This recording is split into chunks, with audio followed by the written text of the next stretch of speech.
Good day, everyone, and welcome back in this morning. Pro golfer Grayson Murray died this week. His family says he took his own life. Murray was open about struggling with his mental health, and his tragic story is another example of the importance of looking out for your mental health. May just happens to be Mental Health Awareness Month, so much has been said about it this month, but it really should be all the time. To talk about the importance of that is Laurie Dhue. She is the former anchor for CNN, MSNBC, and Fox News. Now she has a Chief Brand Officer for RecoveryEducation.com. Good morning to you. Good morning, Janice. I will tell folks up front, you were very open about this. This is why you do this. You were in recovery yourself. Right. So I've been in continuous recovery for alcoholism and mental health issues for the last 17 years. When did that start for you? What happened? Well, you know, I would say that my depression started when I was a young adult. And it is so very common, and it is something that nobody should be ashamed of, which is why I'm so public. Did you know what depression was at that time, or you just thought something was wrong? No, you know, I was a young producer at CNN, and I was so stressed out. You know how stressful the news business can be. Yes. And I just thought there's something terribly wrong with me. But then I went and saw a doctor, and I was diagnosed with depression, and I think my depression led to my substance abuse issues, but I was successfully treated for both. I take an antidepressant every day, as do most of my friends, quite frankly, and it is of enormous help. And my main message is that you don't have to suffer in silence.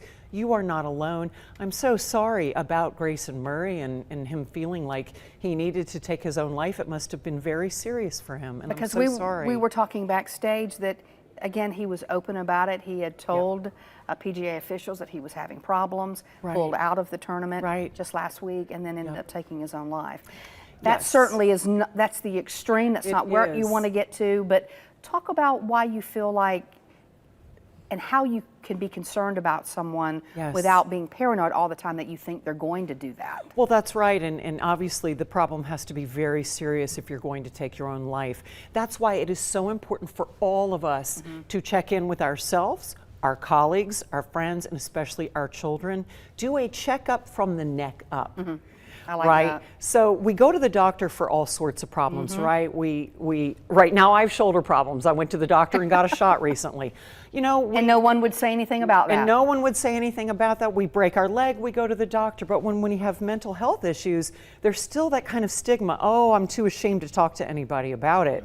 But really, we should feel open and free to seek help so that we don't have something tragic like that happen. And with your group that you do, the RecoveryEducation.com, it's really for parents who have teens, young adults who may be struggling? That's right, exactly. So at RecoveryEducation.com, we provide resources for parents to talk to their kids openly and with love about their children's mental health issues and about addiction issues. It's never a good idea to shame your child. It's more like, hey, let's have a family conversation. We've noticed that your grades are going down, that you're isolating, seems like you're not sleeping well, that you're just not yourself. So what can we do to support you? Help is always out there. And that's another thing too. I think parents are embarrassed too. My child's not perfect like I thought they were. That goes over into the child thinking, oh my gosh, I've disappointed someone, so they don't want to say anything. Well, you've just nailed it exactly. And that's the thing. That is the shame and the stigma that prevents parents and children from seeking help. What we try to encourage parents to do is to say, hey, you didn't do anything wrong. This is not your fault. It's also not your child's fault. Look, teenagers are going through so much these days. It's regular just being a normal teenager. And then, of course, you have social media, which is giving our kids so much to worry about. They're under so much pressure.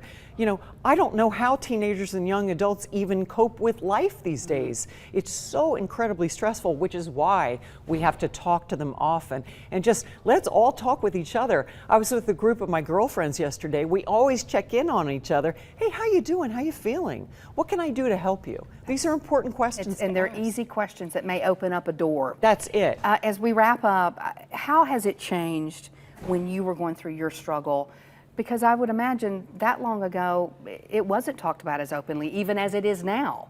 Exactly right. I didn't tell anybody I had depression, and I certainly didn't tell anyone that I was an alcoholic. Now, of course, I've been sober so long and have received successful treatment for depression.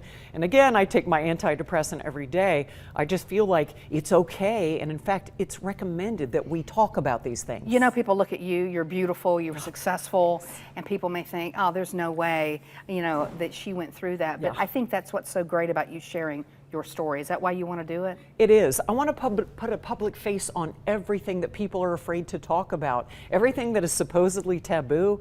I want to break down those walls and say, we have to talk about this so that more people don't continue to suffer. Well, God bless you for what you do. All right, so people can go to your website, recoveryeducation.com. Yes, and I'm on Instagram, I'm on LinkedIn, I'm on Facebook. Please, I would love to hear from you, so don't be shy. Please reach out to me. Thank you. Thank you so much. Thank you, Good luck Janice. to you.